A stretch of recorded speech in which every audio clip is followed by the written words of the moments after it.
So welcome back. In the previous session we have seen the derivation of three different cases of singly reinforced rectangular beam, under reinforced beam, over reinforced beam and balance section. So we are going to apply those formulations in some numericals. So let us start with the first numerical. So that is regarding the analysis of singly reinforced rectangular sections. So the data is a rectangular beam of 300 mm wide and 600 mm depth is reinforced with 4 number of 20 mm dia bars on the tension side and effective depth of 550 mm. Concrete grade given as M20 and steel grade is Fe415. Determine the moment of resistance of the section. So if you want to determine the moment of resistance with the given data, so step number 1, we need to calculate the limiting depth of neutral axis, that is maximum depth of neutral axis for balance, right? We cannot go beyond this value. So first let us calculate axial limiting. So for Fe415 grade, axial limiting divided by D is 0.48. Axial limiting divided by D is 0.48. This is coming from IS 456-2000. So let us go to IS 456-2000 and see the value. So if you go and search for this, you will find a value. Just a minute, I just go to that page number. IS 456-2000, right? Different grade of steel, values of axial limiting divided by D are given. So just a second.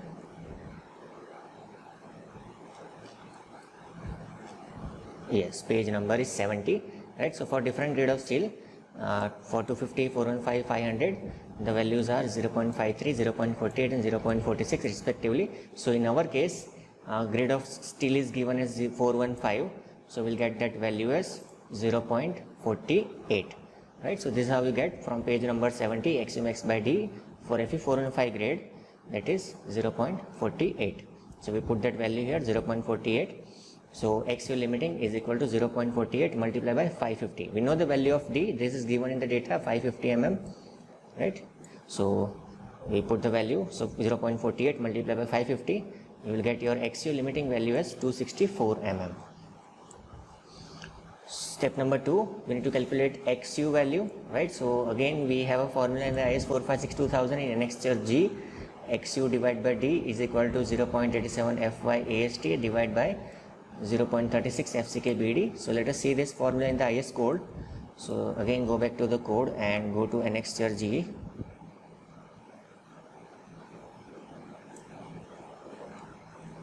Yes, right. So this is annexure G, G1.1. So this is the formula. Determine the depth of neutral axis. So XU divided by D is equal to 0.87 Fy into AS3 divided by 0.36 FCK BD. So the formula is there. We are using the same formula. So from this we can find out the value of XU. So before that we need to find out the value of AST. So how to find out AST? This is depending on the number of bars and diameter of bars given in the data. So if you read the data, we have given 4 number of 20 mm diameter bars. So 4 multiplied by pi by 4, 20 square.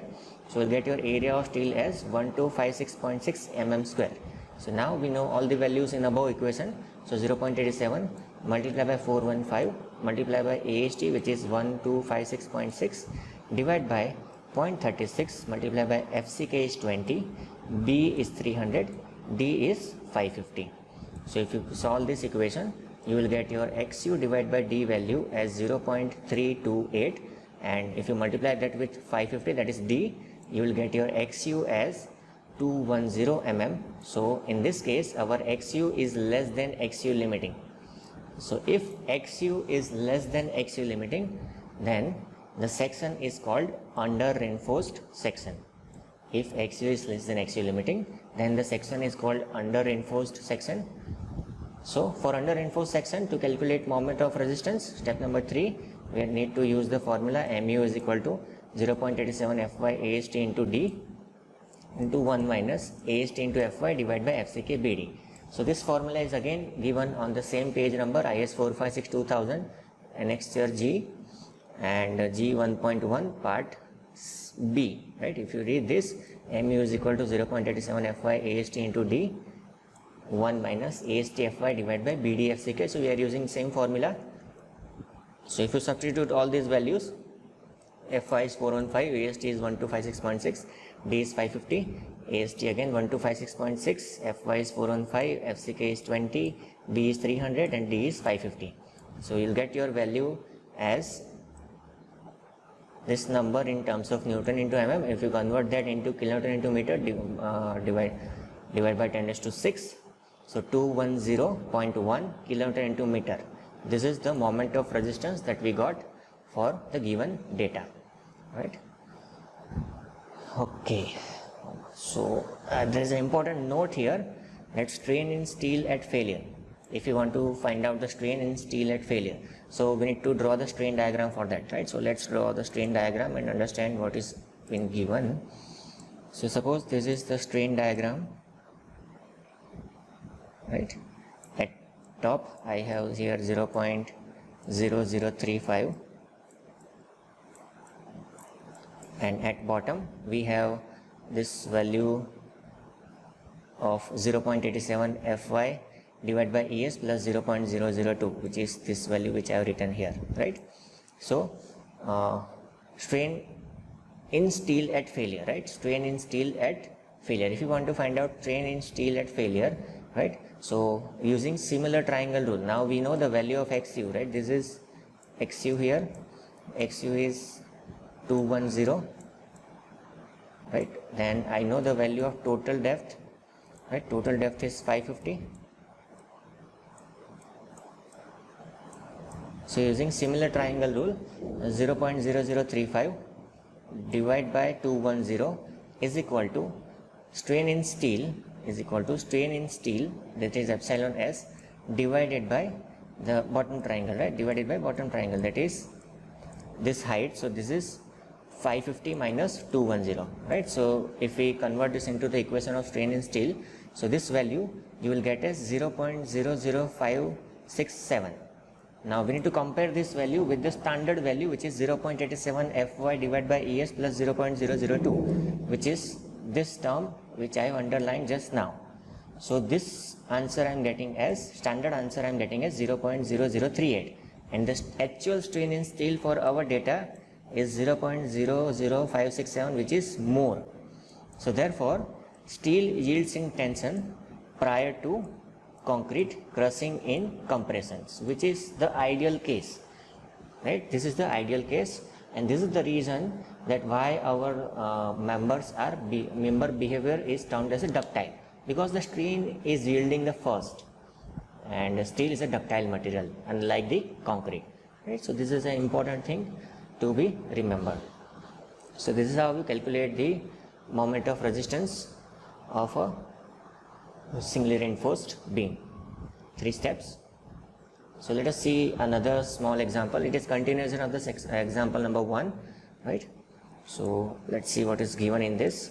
So in the beam example number 1 is simply supported over a span of 8 meter. Then what is the maximum imposed load or say live load in the service that beam can carry? Right, so data is similar. Now we are supposed to find out that what is the maximum live load that beam can carry if the beam length is 8 meter. So let us assume that let WU kilonewton per meter be the UDL at limit state of collapse, and WS, that is small ws, be the corresponding load in the service. Length is given as 8 meter. So WS is WU divided by gamma F. Gamma F is a partial safety factor for load, so we applied the partial safety factor for load, right? So service load divided by ultimate load divided by this gamma F. So if your beam is simply supported with UDL, so moment will be WL square by 8, right? So WU L square divided by 8, right? So this value, mu value, right? Mu value we got as 210.1 from the example number 1, right? Mu moment of resistance we found out in the previous example. So that value we can put directly over here, right? So 210.1, all right? So 8 WU is equal to 210.1. All right,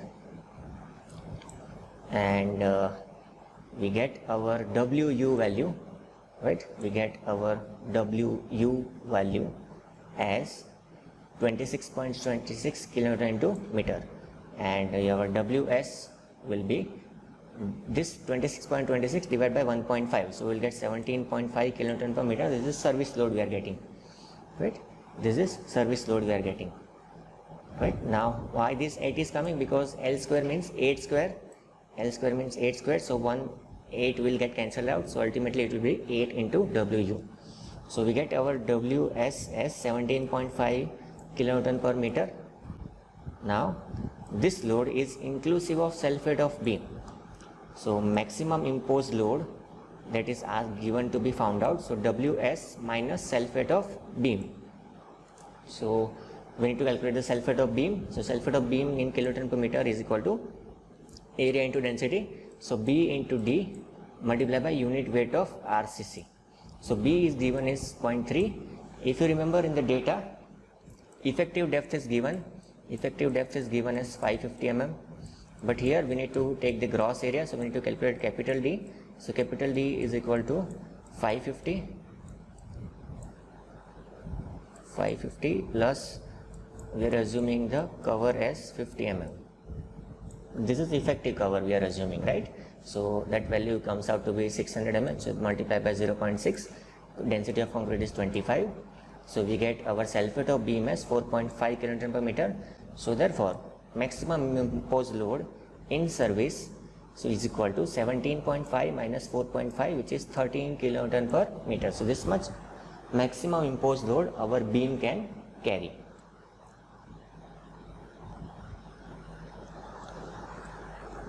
Right, so let's move to another continuation of the same example, right? So third type, for the beam in example 1, what is the value of MU limiting and PT limiting and AST corresponding to the balanced condition?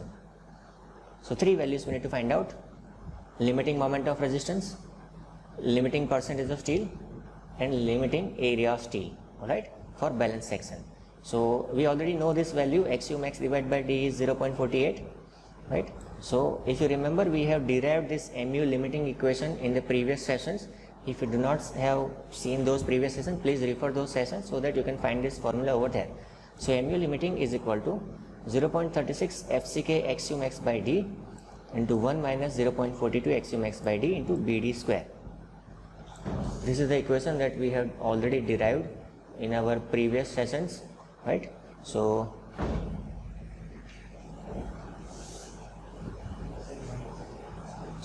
the values are 0.36 multiplied by FCK is 20. You know the value of XU max by D is 0.48. Then again XU max by D is 0.48 here. B is 300. Effective depth is 550. So limiting moment of resistance you are getting is 250.4 kilonewton per meter. This is limiting moment you are getting. Now second value you need to find out is PT limiting, right? So to find that PT limiting value, first we have this value of XU max by D is equal to 0.87 Fy AST divided by 0.36 FCK BD, right? So XU max by D we put as 0.48 and 0.87 multiplied by 415, right? Divide by 0.36 into 20. So we have created a separate term called AST divided by BD, right? So we get this AST divided by BD as 0.0096. So we take this term in this division, so 4.48 divided by this term. So we get AST divided by BD as 0.096, right? So if you want to convert this AST divided by BD into PT, we need to multiply by 100 on both the side, right? So AST divided by BD into 100, this will become PT limiting.